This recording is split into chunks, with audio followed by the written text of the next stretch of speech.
everyone, thanks for watching. Today I'm going to talk about being a vegan and replacing meat.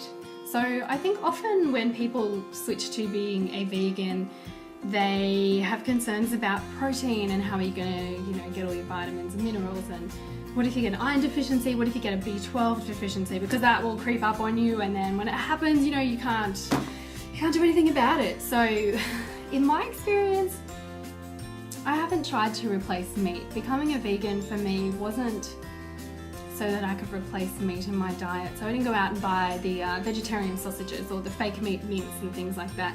And I suppose the main reason for that is I do pride myself on being in tune with my body, and when I eat those things and I have to read numerous numbers on the back of chemicals that I don't know what they are, or the amount of processing that product has undergone, I just think, should I really be consuming that? And the answer, and the way that my stomach feels after eating those products, is probably no.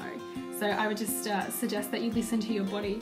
If you've just switched to being a vegan or vegetarian, you may think, oh my gosh, I'm going to run out of ideas for recipes. There's only so many times you can eat spinach and sun-dried tomatoes and olives, right?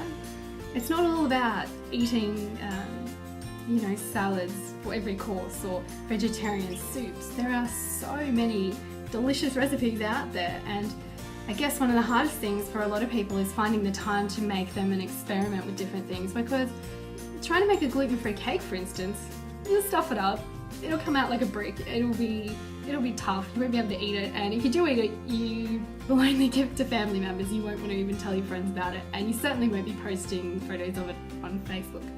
So I think one of the big things for me is variety in my diet. So in terms of gym and training, I think gone are the days where you would eat chicken and broccoli and rice.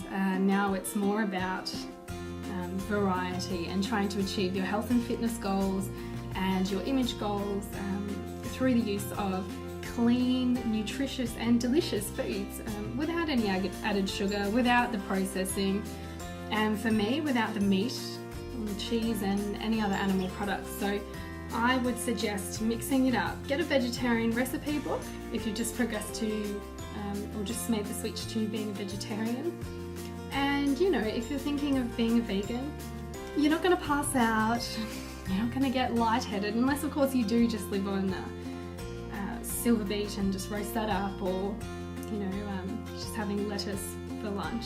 There's so many things you can make out there. Minestrone soup. Remember, you can still have breads, you can still have rice, you can still have tofu, beans, chickpeas, etc. Although remember to rinse them thoroughly, especially the chickpeas, until all the bubbles are gone out of your strainer. Otherwise you may find yourself with some pretty intense and painful gas. So yeah, my advice is just to mix it up. Have variety.